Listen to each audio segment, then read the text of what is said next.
পিৎজার জন্মস্থান ইতালিতে পিৎজা রেস্তোরাঁগুলো টিকে আছে বাংলাদেশি দক্ষ কর্মীদের হাত ধরে। পিৎজা বানানো থেকে শুরু করে রেস্তোরাঁর অন্যান্য কাজেও বাংলাদেশিদের উপর নির্ভরশীল ইতালির ব্যবসায়ীরা। সুযোগ আছে ইতালির অন্যান্য খাতেও, যেখানে বাংলাদেশিদের কর্মসংস্থানের অপার সম্ভাবনা কাজে লাগানো যায়। ইমরান হোসেন সুমনের রিপোর্ট।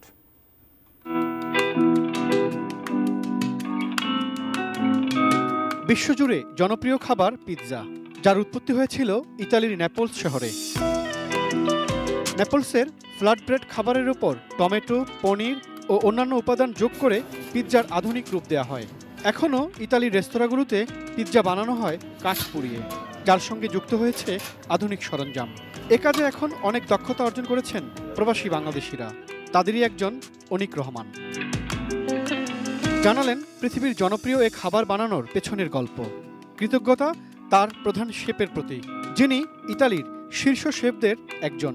পিৎজার কাজ শিখাইছে আমার বস পাউলিনো বুক্কা, আমার এটা বড় বস। সে আমাকে অনেক গাইড করছে পিৎজা শেখানোর জন্য। পিৎজার কাজটা আমার অনেক পছন্দ, দ্যাটস ওই পারপাসে আমি আগাইছি। অনেকের পিৎজা বানানোর কলাকৌশল সামাজিক যোগাযোগ মাধ্যমেও জনপ্রিয়। অনুসারী হয়েছেন কয়েক হাজার। পিৎজা রেস্তোরাঁ সহ ইতালির অনেক ব্যবসা প্রতিষ্ঠান বাংলাদেশি দক্ষ কর্মীদের উপর নির্ভরশীল। শুধু পিৎজা নয়, রেস্তোরাঁর অন্যান্য খাবারের শেফ হিসেবে সাফল্য দেখাচ্ছেন প্রবাসী বাংলাদেশিরা। ইতালিয়ান যে প্রবাসী এবং যারা এই রেস্টুরেন্টের সাথে সম্পৃক্ত, এরা বাংলাদেশিদেরকে অনেক বেশি পছন্দ করে, কারণ তারা কাজের প্রতি প্রচণ্ড আন্তরিক।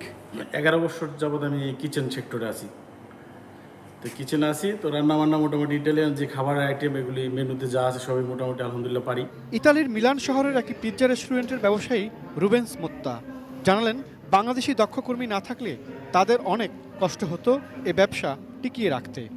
Perché cerchiamo sempre bengalesi, perché sono proprio loro quelli che stanno qua in Italia mandando avanti la ristorazione, perché senza di loro noi italiani non riusciremmo a mandare avanti il mondo della ristorazione. Invece il bengalese ha voglia di imparare, ha voglia di lavorare.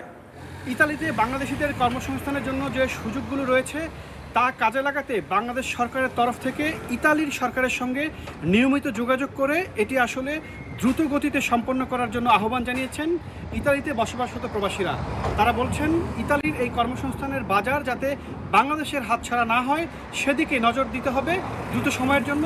এর মধ্য দিয়ে প্রবাসীদের remittance আরও সমৃদ্ধ করবে বাংলাদেশের অর্থনীতিকে। Imran Hossain Suman, ATN news, Milan, Italy.